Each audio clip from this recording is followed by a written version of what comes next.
তো অবচেতন মনে কিছু মানুষ মাঝে মাঝে কিছু কাজ করে ফেলে।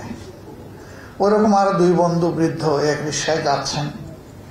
তো যার বয়স তুলনামূলকভাবে কম, তিনি বলতেছেন, তোমার তো ভাই বয়স আমার চেয়ে বেশি, কিন্তু আমি আজকে দেখি যে অনেক সময় চেক বল পাই না। কেমনে? এই যে রিক্সায় বসেছি, আমার হাতে, আমি তো উরুতে কোনো হাত নড়াচড়া করে উরুতে কোনো চেক পাই না।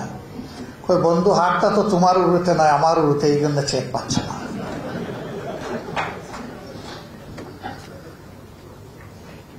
এরকম অবচেতন মনে অনেকেই নিজেকে হারিয়ে ফেলে। কিন্তু সমাজের দুইটা শ্রেণীকে হারিয়ে গেলে হবে না। একটা শ্রেণী হচ্ছে যারা রাজনীতি করে, আর একটা শ্রেণী যে ক্যামেরা নিয়ে হাজির আছে।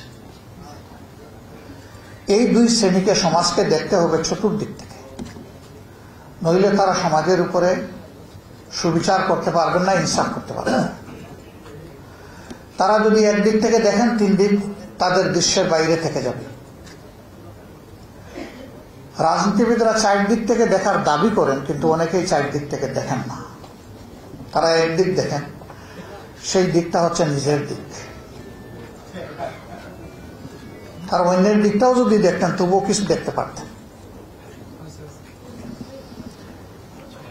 এই রাজনীতি নিয়ে দুনিয়া থেকে আমরা যাব না। রাজনীতি দুনিয়ার সারফেসে উপরিভাগে থেকে যাবে, কিন্তু কথা থেকে যাবে। কোন লোক তার রাজনৈতিক জীবনে কি করেছেন, ভালো হলে মানুষ তাকে অবশ্যই তার মৃত্যুর পরে স্বতঃস্ফূর্ত মনে প্রশংসা করবে, তার জন্য দোয়া করবে। আর মন্দ হলে বলবে যে এক যন্ত্রণা থেকে আল্লাহ আমাদেরকে মুক্তি দিয়েছে। এটা মানুষের ন্যাচারাল মানসিকতা। আমরা এমন রাজনীতি করতে চাই না যে সামনে এসে আমাকে সম্মান করবে আর পিছনে গেলে গালি দিবে। ওই রাজনীতিটা আমরা করতে চাই না। বরঞ্চ আমরা সেই রাজনীতিটা করতে চাই, সামনে আসলে আমাদের পরম বন্ধুরা আমাদের দোষগুলা চোখে চোখ রেখে আমাদেরকে বলে দেবেন। এইটা আপনাদের কাছে আমরা আশা করি না, আমরা আপনাদের মাঝে এটা দেখতে পাচ্ছি। আর যদি ভালো কিছু তাকে বাইরে গিয়ে প্রশংসা করবে, আমার সামনে না। এই রাজনীতিটা যদি আমরা সমাজে আসলেই কালচার করতে পারি, চালু করতে পারি, সমাজ যন্ত্রণা থেকে বের হয়ে আসবে।